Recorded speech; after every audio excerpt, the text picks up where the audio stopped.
Welcome to Anchored at Harbor Park CrossFit, a show dedicated to helping you find enrichment for the other 23 hours of your day outside of the gym. Here's your hosts, Jason, Dave, and Corian. Welcome, guys. We're starting episode 6 with another taste test.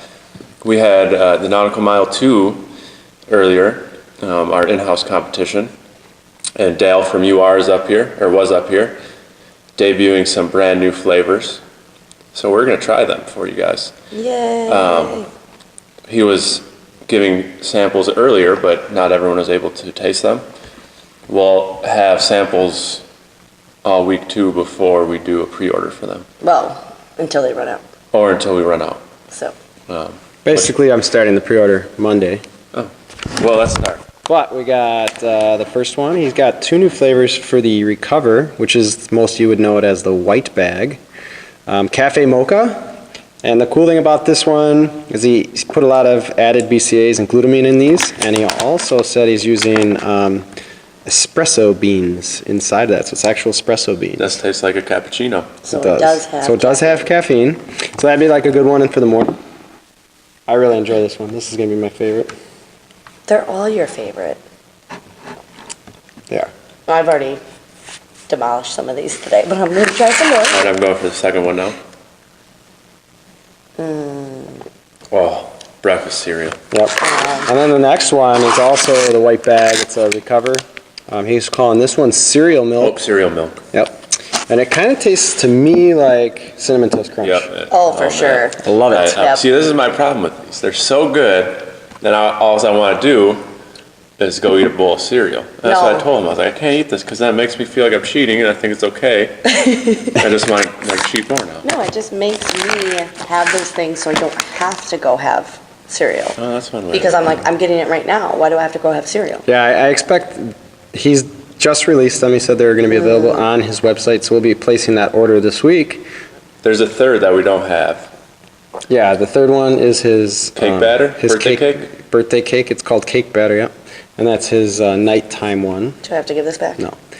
And that'll be in the black bag, so most of you guys know it as the black bag one. So that's nighttime. the casein then. Yes, that's the casein. And if you're not familiar, so whey is a quick absorbing, not as potent. It's a recovery, so you have it right after your workout. Casein is a longer absorbing, so it's more efficient but less effective. So it's better for like in the morning. It's better as a meal replacement. So before you go to bed, in the morning if you're just trying to get some extra protein. So that's the casein. The whey is better for right after your workout. So I think most of our members have tried his mug cake. So today he did the cake batter as like a pudding. Mm-hmm. Oh my God, it was quite tasty. So Yeah, good. he basically made it like cake batter. He said you just mix a little bit less almond milk with it. Yep. And he said that it makes it a little thicker, and it tasted like cake batter to me. So I mixed these with just water, and they were both very thick and very delicious. So we should probably actually talk about them because we just drank them. The mocha was delicious. Like I said, it tasted like a cappuccino. You know, it had that little hint of coffee. I won't lie, nice it's and cold full. coffee, which you know I think is a sin. So, but it was delicious. I can't get down with the cold coffee, but I'll probably sneak that a few times. Yes, I like that one a little bit better. The breakfast cereal was also quite delicious, though. Tasted like, you had a bowl of cereal and you're just drinking the milk after. These will be my 2 favorite now. Yeah, I still like the original vanilla for most of my baking, though. Or But I bet you like the cake smoothies. batter or that cereal milk would probably be really good for baking with too. I bet. Yeah. I bet these ones, though, are not going to be... It's going to be, like, I'll place the order, but they're going to be hard for a while for him to keep in stock. Yeah, for sure. Yeah, they're good. So get a sample while you can.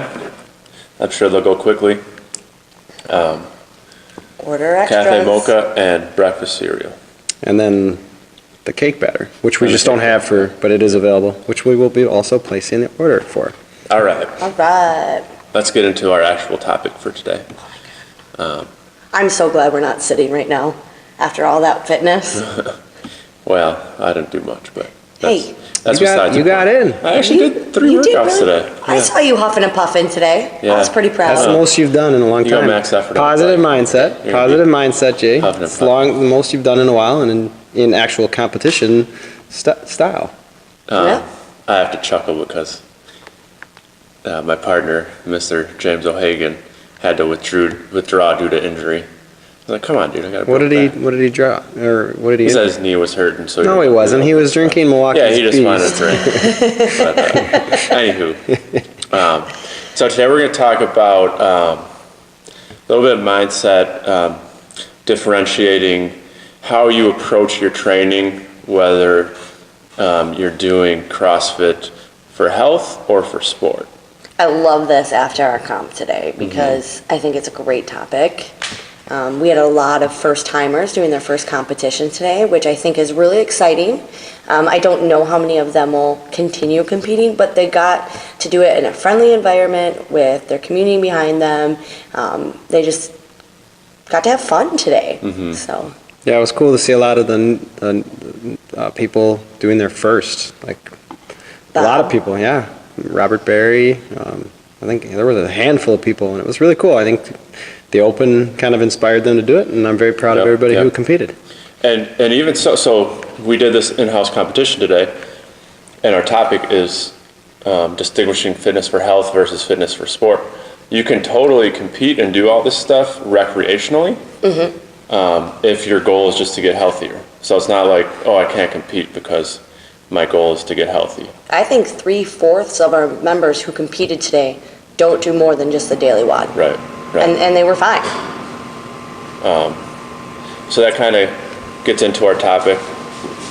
Dave's got to turn off the heater because it's going to get real loud real quick. So if your goal is to get healthy, then we don't, so when you're competing for sport, it's going to look a little bit different. When you're competing for health, you come in, you do your class, you give your best for that hour. Maybe you do a little bit extra on top of that, but your life doesn't revolve around the gym. No, and that extra I think depends on like any maybe deficiencies you might have, impingements or anything that mobility issues you might be trying to correct. Generally as an extra workouts themselves. Or if you have like a super specific goal you want to achieve. Get to your pull up, toes to bar. Versus if you're doing CrossFit for sport, then you have a whole laundry list of things you're trying to improve. You have to do all the little stuff, practice. You have to do technique work. You have to do mobility. You have to do recovery. Not saying that's not important for people who are trying to get healthy, but it's absolutely required for people who are doing CrossFit as a sport. I don't know if this is the right time to talk about this, but I always tell people, like when they get started, there's definitely the two aspects of CrossFit. CrossFit started as just the fitness, just people being healthy, happy, staying out of the nursing home as long as they can. The sport of CrossFit is just such a different breed now, especially now, I think, with the games. And 99% of people don't do sport of CrossFit. We still don't even know what's longevity-wise going to go on with these athletes' bodies. Right. Some people ask me, the people who are working out all day long, we don't know if they're not going to be busted down in 10 years. Yeah. But that's a risk they're willing to take. I mean, there's definitely several competitive athletes who have now, that the CrossFit Games is hitting its 10th, 11th year, that have been in the whole time. But notice those athletes are tending to kind of fall off. They're obviously are still going to the games, which beats so many of us. But they're definitely curtailing their workouts. They talk all the time about how recovery's twice as much as it used to be. They're just there to have fun. They're not competing and working out daily the same way. But we also have to remember that everyone who goes to the games, most of them who go every year, this is their job. Now it is. Right. So they're getting paid by sponsors. They're getting paid to do that. They have on staff massage therapy. They Needling, cupping. Yeah, they're required. Like we were watching something the other day. It was about Katrin. Was it? No, Sarah. my girl Sarah. Sarah Sigmund's daughter, and she's required every day after her first session go home and eat. She has to eat a certain amount of calories every day, and it's crazy. She eats more than me. And then she's required to take at minimum a 20-minute nap before her second section of the day. And I mean, that's just how she lives. She doesn't, that's her job. She's trying to work on her recovery. She feels that's one of her weak links over the last year or two. So she every day sits down for 15 minutes. Whether she naps or not, she just has to try and decompress and turn her brain off from CrossFit, which she says is very hard to do because that's her job. That's what she does all day, every day. And so this is what I really want people to understand about competing in CrossFit or CrossFit for a sport. And don't get me wrong when I say this, I absolutely love it. It's, it's my life right now, and will be for the foreseeable future. When you mix intensity and volume, so when you're working out really, really hard and doing that over a period of days or period of sessions in one day and then multiply those days, weeks, years, that is a one-way track to injury. Yes. You're going to get injured, I guarantee it. And that's something you have to be willing to accept and be prepared to deal with. Yeah, absolutely. I mean, look at any sport, and CrossFit is now a sport. That is what it is. And look at baseball players, football players, hockey, golf, anything. They end up getting injured, and they understand it. They understand the recovery. They, like you said, Dave, they have all these people and these teams behind them to work through that recovery and can decide if they want to continue working out and being athletic, or if they have to call it quits on their career. Whatever it is, injuries are inevitable. Yeah, and so like the way I look at it with a competition, so when we were going through the Open, and then even today or when we host our competitions, judges are there just to judge their rep, not to work your form, right? Yeah. So there's a complete difference. We're not running a class. In class, like if we see some of the poor form we see in a competition just because you're trying to get that rep, we would tell you, you have to go down, we're not going to allow that. That's for fitness. Now in a competition, you have a judge who is told, you're not correcting form, right? I modified a few people today. I mean, yeah, obviously there are members of our gym, but I'm saying we don't want them to break themselves. Outside and outside, when you go to other gyms that are, they're not your local gym, you go outside to a gym, they're there just to judge you and make sure the rep counts. And sometimes we push ourselves so hard just to get that rep that, like you said, when you start doing movements constantly that is compensating, that's when you're going to have your injuries. So you just made me think of one of the best things, and we learned this from Dave Durante when he talks about gymnastic moves. Every single day, coming in here, especially if you are a competitive athlete, but everybody should be doing it. When you're coming in here and you're doing the workout, don't give yourself those bro reps. Make sure that your reps are valid reps, because what will happen then is if you're holding yourself to that high standard and making sure you're doing full range of motion and proper range of motion to get those reps Monday through Saturday, every thank you, Dave, every week, when you go to a competition and you break down, your body is in a much better position to prevent injury because you've been training it efficiently. So it can be like, okay, there's this one day where she's slacking, but all the muscles and joints and tendons, we can handle it. But if I did that where I did like kind of crappy looking reps every single day, that's when it gets really bad. Yeah, that's when you do big injuries. I was learning this in my Kelly Starrett education that I'm taking right now, the online university, and he says like basically when you have like your back tweak, everybody has those, or it's basically your body saying there's something wrong, you're doing something improperly, like you have to fix it. And that's why like the other day when I had my mobility session that I'm starting to bring back on Thursdays, Krishana actually sent a message saying, what is this? I have a shooting pain at my back. And I didn't want to respond on Facebook because I said you have to be evaluated. Like I have to look and see what you're doing as opposed to just assuming. So I had her come in, we evaluated her, we kind of figured out what the issue was, gave her some stuff to recover. But anyways, where's I going with that? Mobility every day. Yeah, so so that's your body telling you something's wrong. Yep. There's like an alarm going off. And when like you're super injured, that's basically when your body finally says, okay, you didn't listen to me. I'm shutting down, right. And the only way I can do it is by shutting you down. Mm-hmm. And that's what Kelly Starrett says, and I've been reading that a lot lately, is they're starting to... so why in gymnastic moves so when you pull a bicep, when you tear something or you do something that's usually your body... We're not talking about all these injuries to scare you. No. We just want you to understand that, if you're in here training for 2 hours a day, if your goal is health, it might not be the best thing for you. No. Okay, you have to understand if you're doing extra sessions, if you're doing extra work, you're on that path to an injury. Not just because you're doing bad technique, it's just, you could be having perfect technique, but That's an extra hour a day of wear and tear that other people aren't getting. If you're pushing yourself hard, it's just a risk. So understand that.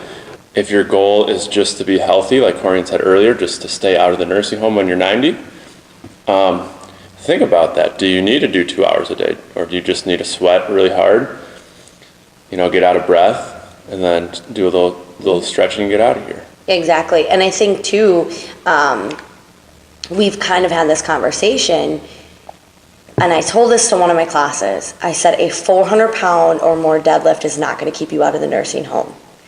But having great conditioning, which is what we do 95% of the time, is going to keep you out. And it doesn't matter if there's weights with that or not. That's what's going to keep you out of the nursing. And I'm, for one, I sit here and I watch my family members, my stepfather's mom. She was 80 pounds soaking wet. She lived to a great age in her 80s, but she could not even walk down the stairs without bumping herself and splitting her leg open and breaking a bone and bleeding all over because she was so brittle and frail because she had never done fitness in her whole entire life. And so to kind of watch these other generations of mine, breaking down, yes, I love the sport of CrossFit, but longevity is my goal, and I'm not going to sacrifice. Coach Miranda had a pulled neck today, this week, and I said, if that's going to bother you doing the comp, it doesn't matter to me. Your longevity of health is more important. My back, same thing. She saw me breaking down, and I was like, my back's just not taking it. We got to slow down. And she's like, that's fine. Yeah, and now I want to talk about the pros of competition. Sometimes competition, we've talked a lot of negative, a lot of injuries, but competition is also healthy, in my opinion. And I didn't want to bring those up as negatives. I just want people to be aware. Yeah, absolutely. If you're doing this for competition, it's part of the nature of the sport. Yeah, yeah. So the positives of it, it pushes you. You can see where you're at, see where you're ranked. Sometimes it pushes you to do things that maybe you weren't going to do otherwise. Did you guys catch this? Krishan at the beginning, remember, she was like, what do I do about the weight? Should I scale? Should I just go as far as I can? And I was like... Yeah, she was having issues. I was like, I know you can do it. I've seen you do 75 before when you thought it was 85. It might be tough, but I know you can do it. Not only did she get through all 10 75, she got one at 95. Mm-hmm. That's why I love competitions recreationally. Yeah. You know what I mean? Occasionally they're awesome. You don't have to work out 2-3 hours a day to have an awesome time and push yourself in competition. Right. Like I said, Krishana works out an hour a day. That's it. And I don't even think she comes...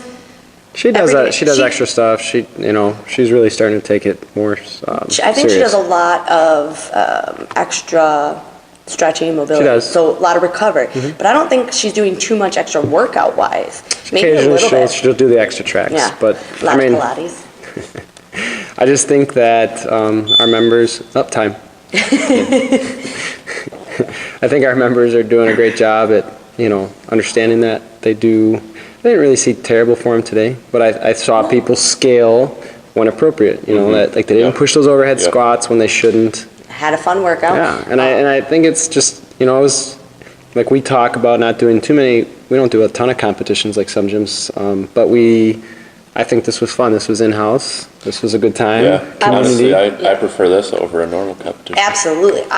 I prefer going to comps that encourage this feel. So what was that one, our last shipwreck competition, and that one Jim had all those teams. He had 7 teams. Beloit. Yeah, that was Beloit. Yeah, and then he was like, we just had a fun time, and they cheered each other on, and then the whole group went to dinner or lunch afterwards. Yeah. I'm like, I need to be friends with you. So that's kind of what's coming up. What do we got coming up next month, you said? Earlier? We are going, a bunch of us are going to Cooler Near the Lake Clash at Brew City CrossFit, which I know, Jay, you've been up to. Yes. Brew City, yeah. But they're doing, it's an individual comp. They have RX and scaled. So say the 3 of us went, we're all scored individually. But we also get our points added to a gym score. And the gym score, you can win, what is it, a ski erg or equipment? I don't know if they have announced it officially. I don't think so. He told me, I'm friends with the owner of the gym, and he said some sort of prize, like a skier. I thought it was versus equipment, yeah. Yeah, it's something cool, but you also get to podium individually, and then it's a max of 5 athletes per division. So you could have 5 men and women in both the intermediate and the RX. We're also I think that this is the next progressive step for those who are they had fun, they did their first comp or maybe their second comp here with their community that they're comfortable with. Now let's go as a community together and have a fun time and just see what that's all about and kind of see what things are at other places. Because I've been to places where their competitions were amazing, and I've been to places where I'm like, I don't think I want to go back there. And then we're going to hang out in Milwaukee afterwards. Yes. So And we're going to do the same thing. We're going to go to dinner and enjoy our community Yeah, that's together. actually, it hasn't been posted yet, but that'll be the community event for that next month. That's our goal. Not everybody can make it, but if you're not signing up, at least. You can always meet us after. You can come cheer us on, and then, or you can meet us after. I also say just the other side of competing, women, you're gonna have not pretty feminine hands. I don't know That's okay. I don't know about And you, it's Jay. okay. I'm good. I didn't tear. I didn't either. I didn't yet, but it's gonna. But I This did is gonna jump happen. in So let's transition into our next part of today. So we kind of talked about fitness for health versus fitness for sport. Oh boy. So another part of CrossFit, it is very competitive, and there's going to be very clear pros and very clear cons with this, is the leaderboard. So we'll start with the pros. Obviously, it's great to push you. You have buddies that you go against. You want to beat them.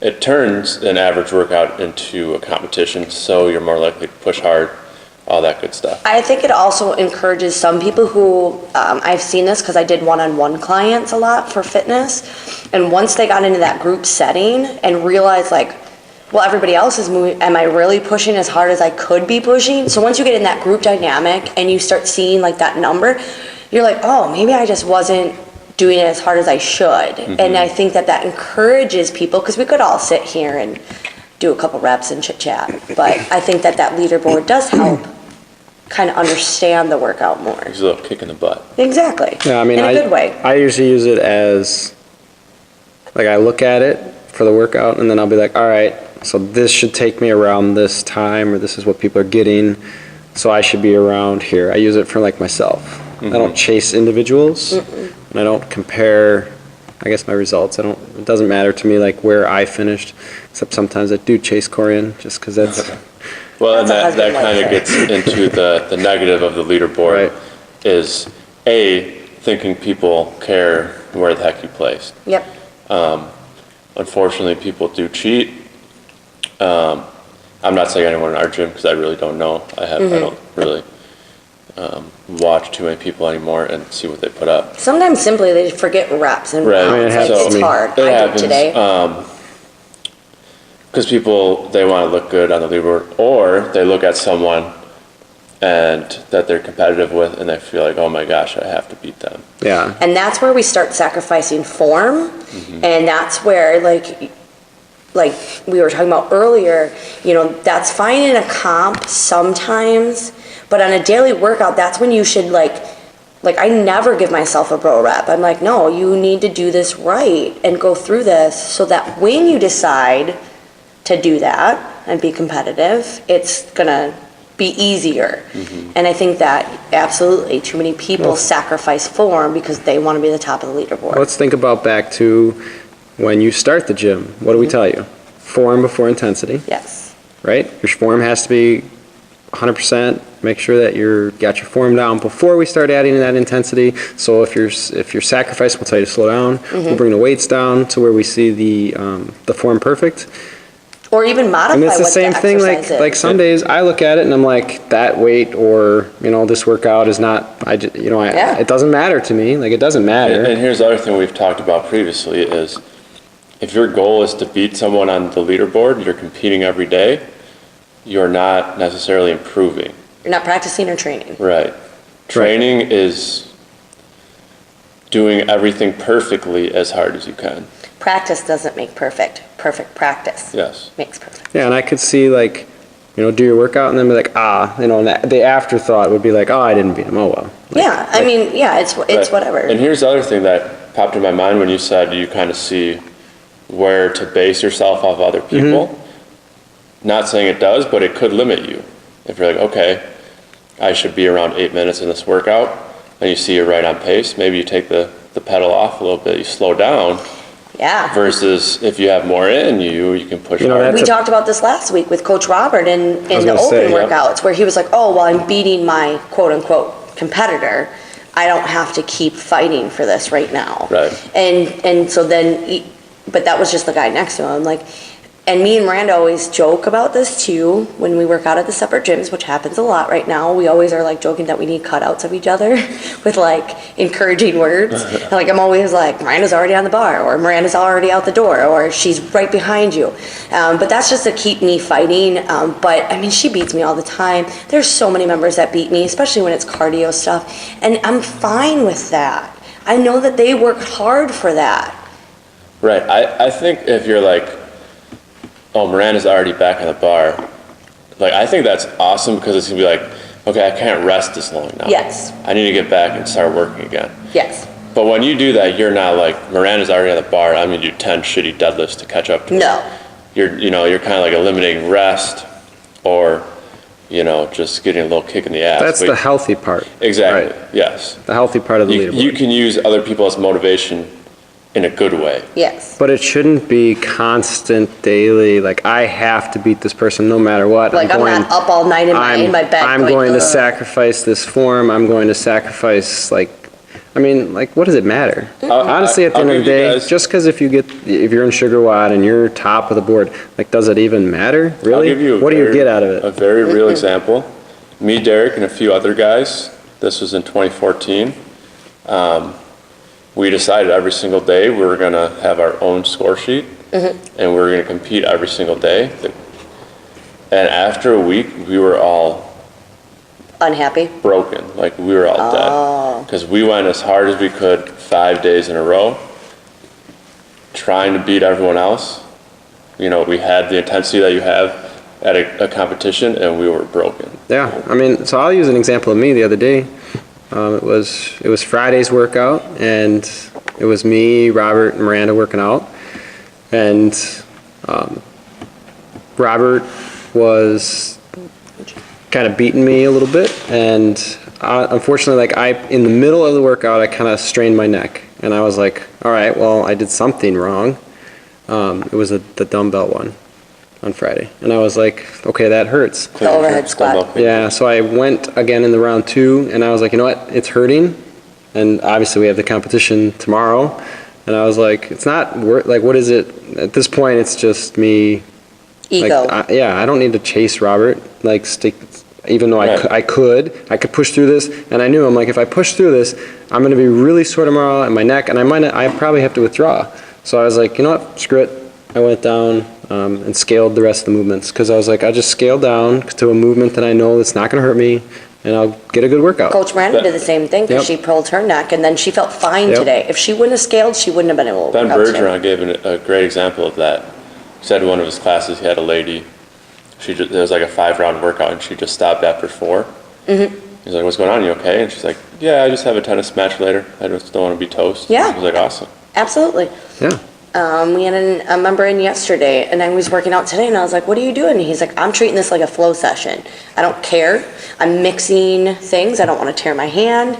I don't want to blow out my quads. I'm just getting here so I can move, and I'm just going to have fun with the rest of my community still today, and I'll go tomorrow. Yeah. And there was no ego, no animosity, no nothing. Yeah, He just wants to enjoy his day. And then going back to our competition, I told Blair really, this was a fun competition. Yep. Granted, we had prizes. And I told him, I'm like, I'm just going into it. And I trained yesterday. Normally in a competition, you take Thursday, Friday off. And I was like, I still train Friday. There's a few, like Lauren Bellflower did for the first time. Did her first comp. And yeah, for her, I was like, don't go too crazy. Because she has never done 3 workouts a day before. I think she did really good. Yeah, very Meg. But then, so I was like, to me, this workout was just more fun. And I never felt like I was in a position where, and I am sore. I did have a sore back, and then I said my neck was tight. But I, did a lot of mobility last night, and then I stretched and mobilized today before my workouts, and then it was just more for fun. But I didn't, I would have stopped if I felt anything. I would have just been like, sorry, Mike.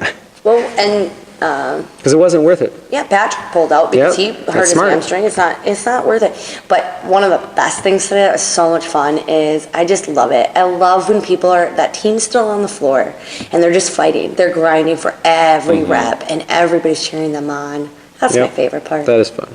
Yeah. So the bottom line, what does the leaderboard really matter? If we just took it away. Yeah, I mean, really, what does it matter? It's there to record your progress. It takes away the old notebook style where you go around and you record your workouts for the day. So that's what it's mainly for. It's for you. It's a tool to make you push hard, but people take it too far. Yes. Yeah. One of my favorite things is I saw a post, and I thought that it was Ben Bergeron, but when I went back to go share it, I couldn't find it, so I don't think it was him. But it was a picture, and it was Michael Phelps and whoever was second in one of the races that he was doing in the Olympics. And Michael Phelps is just like gung-ho, face forward, doing his thing. And in the other lane next to him, that competitor was like turned and looking at him, which was throwing his whole swim off because this was an I don't know, swimming technique, but this was like a butterfly. Freestyle. Yeah, this wasn't freestyle. This was butterfly, so like you had to be facing forward, otherwise you were going to break like the swimming plane.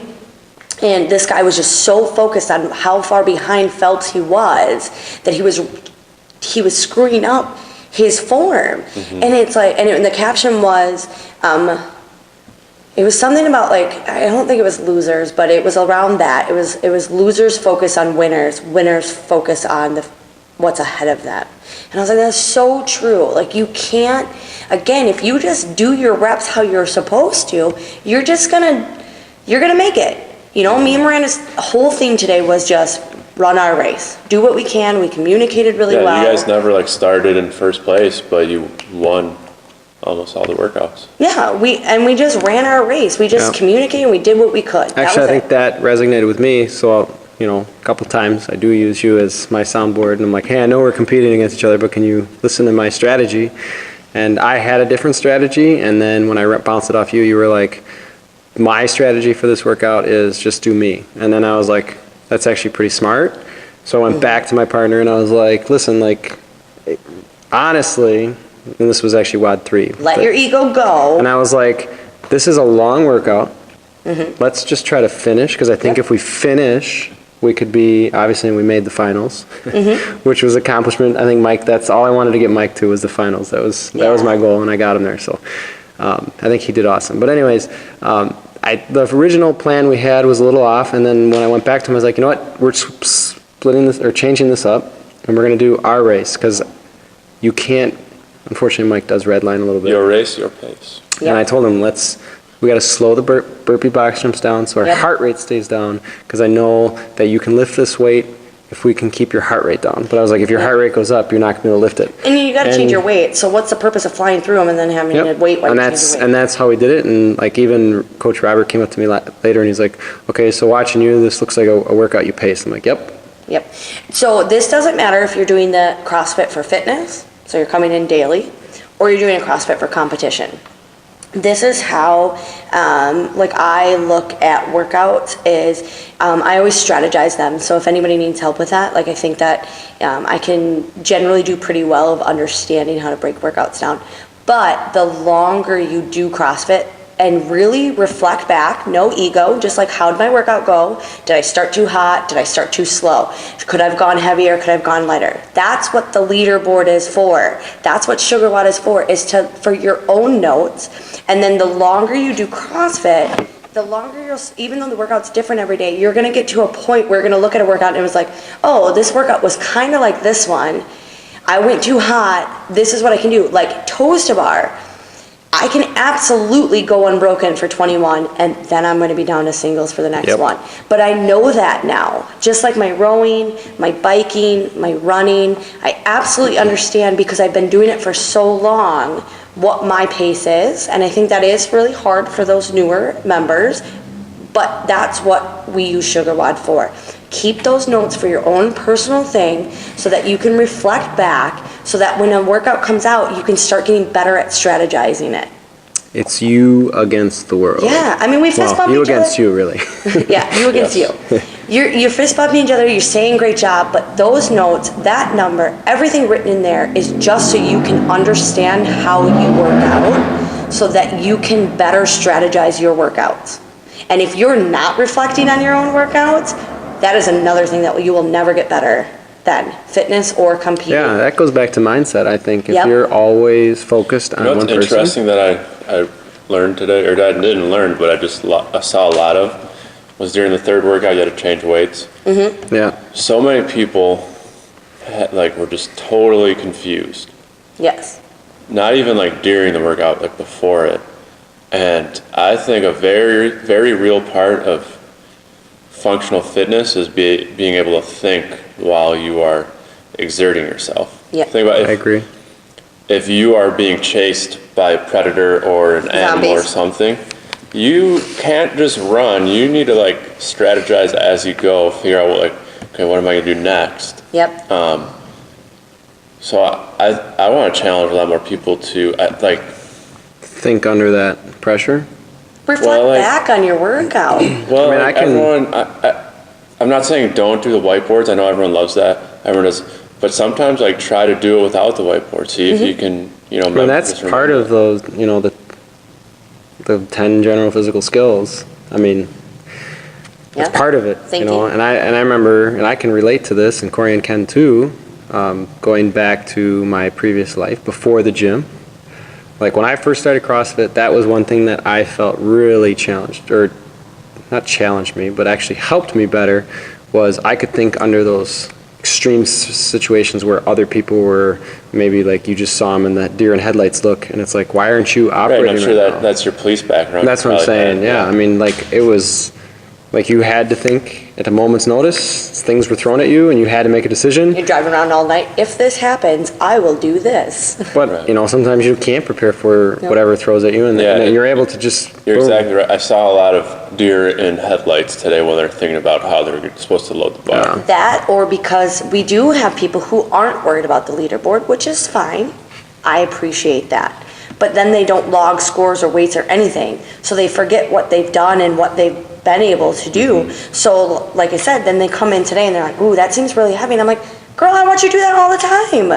You're fine. Oh, really? I don't have anything logged. And I'm like, ugh. Yeah. I get it. You're just coming in here for the fitness, but we do need to get a little bit better at that so that you can see if your fitness is improving, not improving, where are we weak, where do we need to, kind of focus a little bit more. So like I said, and like you said, that sugar wad is more of a personal journal. We're fist bumping each other Yep. on their personal journals. Awesome job. Use yours to reflect and strategize and understand where you're at. And it also helps you later on, if there's a friend or if there's a workout, you can kind of look back and say, oh, this was my score. Again, Yeah. it's you against you. Yeah, You're improving. Let's just keep logging those. Don't worry about the people that are, No. don't focus on one person. Occasionally it's fun to be Yeah. like, I want to beat that person occasionally. But if you're focused on that And if solely, you're I worried think about there's a what people problem. think about you, guess how many times I've looked at sugar wad and I was like, oh, they only did that? Or, if you do really good, I'm going to be like, oh, wow, you did awesome today. Yeah. But if you don't, hey, no one knows if you didn't do good as good as you should have. No one knows. But that and could- no one cares. No one cares. That's the biggest thing. It's I don't look at it and be like, oh, look at that person. Look at he didn't make the top of the leaderboard again. That's Right. never Yeah. crosses my mind. And even if, let's say, somebody who normally is on the top of the leaderboard ends up in the middle or the bottom, I don't even think anything of it. I don't even in my mind, maybe I think, if anything, must have had a bad day, or nutrition was Yeah. off, or it could be anything. Or, hey, maybe as a weakness, maybe we should talk about that. Yeah, I mean, we Have a goal session. goal session. We've all had bad days, and like you said, sometimes I scale workouts just because I got a twinge, or I'm not feeling it. I've got a cold. I've got the Or you have a flu. couple herniated discs. Or you got a herniated disc, or you're hungover. So I mean, you can't. We but- won't advocate drinking. No, Unless you're watching this live, we are drinking wine. but like some days, like I'm just like, I'm not feeling it today. Like that's Yeah. not, And that's normal. yeah. You can't be 100% You have to listen every to your day. body. Some days you're gonna feel awesome. One of my favorite things I heard a couple years ago was like when old songs on the radio, like if you're driving to the gym and it's an old or just a very like blah song and it gets you excited, that's the day you're like primed and you're ready to like, you should go for PRs that day. Oh, really? Yeah, because you're just like, your body's You're in tune. Like, have you ever had that? It typically have like, probably this morning as you're coming, you're probably a little more excited and you heard an old song. Well, to be honest, me and Miranda joked around about dancing our way through the entire workouts, and we literally did. Between rods, all we did was dance, and I loved what Rob was playing today. It was like a whole lot of old school music. And, like, I just was having fun. I was just like, all but right. The other side of the token is you're not going to feel great all the time. No. Yeah, there's certain days. So my goal was to come 5 times this week. I came once because I wasn't feeling good. Yeah. I'm not going to beat myself up about it. It's just my body's not ready. Yeah. So Let's wrap it up. yeah, let's wrap it up. Let's circle back. So we opened this talking about fitness for health and fitness for sport. And I didn't mean to scare anyone with saying the injury stuff, but the point was to understand and figure out what path are you on. What's important to you. Right. Do you want to do this to be healthy, or do you want to do this because you love it and you want to compete? And like we said, you can do this for health and still compete on the side for fun like we did today.